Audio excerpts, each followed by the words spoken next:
again, me and the Ginger Professor from Adonis Athletics. Today we're going to talk about a very common problem to do with the shoulder, a very common symptom that you see with a lot of lifters, like be it powerlifters, weightlifters, just people training in general. So we'll get Alex to sort of take us through it again, like the past videos, and show you guys how to manage it and then how to hopefully fix it. So from what we have in Alex, myself in the past, and also I see a lot with a lot of people that I talk to, is with the bench press sometimes, but a lot with when I do like military press, overhead press. Overhead press. I feel like sometimes I feel like a pinch or like a pain, like right in the front, like I'd say it's like top of the bicep tendon almost. Yep. The front delt. And it gets probably exacerbated with overhead pressing. Sometimes with bench pressing, I noticed that maybe like dips and things like that probably not as painful usually. So what is that? What are the causes for that? Sure. So there's a couple of things that it could be. First of all, it can be like a tendinopathy, like what we talked about last time, but of the long head of the bicep. Yep. Otherwise, there's a group of conditions that basically go under a broad category of what's known as a subacromial impingement, which is pretty common. So basically shoulder impingement. Yeah, shoulder like impingement. That's what exactly. Same thing. So effectively, what that is when the head of your arm bone, that humerus, sort of slides up and it pinches with where that collarbone and what's known as where the AC joint are, that acromion, and it pinches the muscles within there, and that causes the pain. So you're normally going to get that with overhead work or with bench press, particularly if if the shoulders aren't stable and pinned back as they're pressing. So with like a lot of these things, you've got to first sort of figure out, is it something that we can actually do something with, or is it someone else that's more appropriate? So there is a small percentage of people who have what's known as a hooked acromion. So it's where that sort of tip of the shoulder bends down, that bone bends down slightly and it closes down that space. So unfortunately with those guys, they are going to pinch when they're going overhead or into that bench, and it's more of has to be done surgically. For the 95% of other people who don't have that issue, it's all about stability of that rotator cuff and stability of that shoulder. So with the couple of simple things that people can do is to be basically, first of all, setting your shoulder blades back and down. So ensuring that maximizes the amount of space where in that what's known as that subacromial space. So it maximizes that space, so lessening the chance of it to pinch. So it allows better clearance in the shoulder so above that's head like or through. what they're talking about when they say in the bench press, when they teach in powerlifting to retract the shoulder blades? Yeah, that's what you're and it's that retraction plus bring them down as well to create that depression? open space there. Right. Yeah, so same with the overhead. That depression does is it further gives you even more space. Is that right? Yeah, absolutely. Like a little bit more. Yeah. Okay.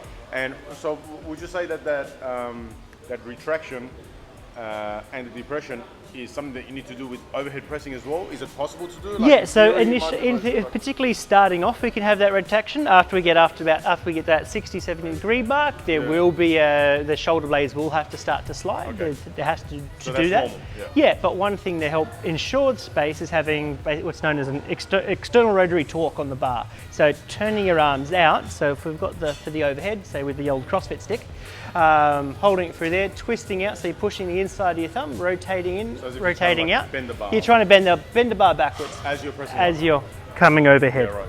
Yeah. Okay. So that keeps that space open and keeps it nice and patent for the normal individual, and you go through from there. Okay. And so you said for that 5% that have that hooked acromion. Yeah.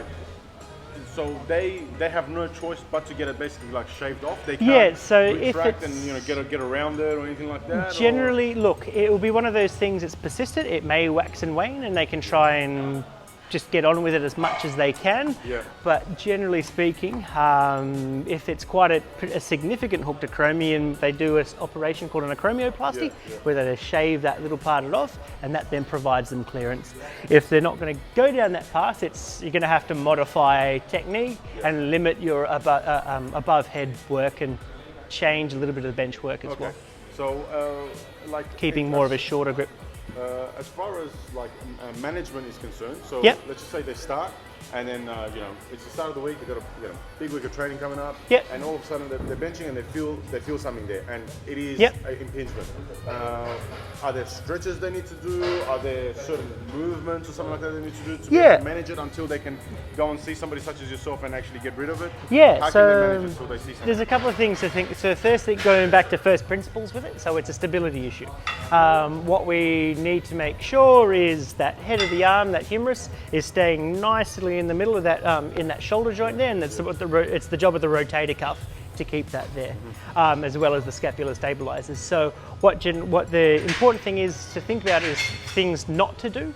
So, or things that aren't generally that helpful. So the old external rotation using the band, things like that, not necessarily the best thing to start with. You want to look at shoulder blade function. So thinking about pulling your shoulder blades back and down, and even just holding them down, maintaining that retraction and holding that for 10 seconds. If they're doing okay with that, so they can then start to bring in arm movement. So it's holding them back and down and lifting up sort of 30 to 60 degrees and back down again, maintaining shoulder blade position. Once that's adequate, then we can move on to things that exercise and things that start to challenge that rotator cuff. Yep. For example, like a shoulder clock, so you're retracting that back and down and getting to turn that arm out and in, keeping that shoulder in the right position. And then progressing further from that, so one of my favorite exercises for that sort of end stage rehab of a subacromial impingement is a Turkish get up, because you've got, particularly with a kettlebell, because we have first of all the weights off kilter, so the cuff is going to be challenged to maintain stability there, and then we're putting that shoulder through various ranges as the person has to get up and get back down again. So that'd be an end stage exercise that would utilize for someone with a shoulder. So if somebody's feeling that, the first thing for them to do is just stop doing whatever say bench press and start to do you know, the retraction stuff. Yeah, exactly. So go back to those basics. Yeah, go back to those basics. Like with a lot of the important with bench technique is pulling those shoulder blades, having a good arch and bringing them back and down. Focus on bringing that weight down, drop your weight a little bit and focus on technique, and that should clear off a lot of the issue. If that's not, then there's a few basic options looking at practice through there to try and help that go forward, as well reduce some of the inflammation in the shoulder as well. And then obviously the idea is for them to see a professional to try and get that sort of SAP before it becomes like a chronic thing. Yeah, absolutely. So a lot of the time my general rule of thumb is give it a week or two. There's no harm in just trying a couple of things initially with these sort of injuries, and if it goes away within a week or two, fantastic, because a lot of the time it will. It's those situations where it's not going away or it's something that keeps on coming back, that's when it's a really good time to think about going to see somebody. Okay, hopefully, obviously, there's much more to go in it than just that, but hopefully that helps you guys at least manage it if you come across it or if you're experiencing it now. If you have anything else, you know, in regards to this topic that you want a little bit more clarification about or anything like that, shoot us a message, shoot me a message, shoot Alex a message, whatever. And what we're doing is also we're starting a new segment coming in the new year called Ask Adonis. So you guys out there, put out your questions on Instagram land, on Facebook land, hashtag Ask Adonis. We'll pick out the questions and we'll answer them. So if you have any questions in regards to this, just use that hashtag, put it in there, and we'll attend to it. So until next episode, keep your eyes peeled. Me and the Ginger Professor come back again. Hips. And because she was taller, she thought that because of her height, it was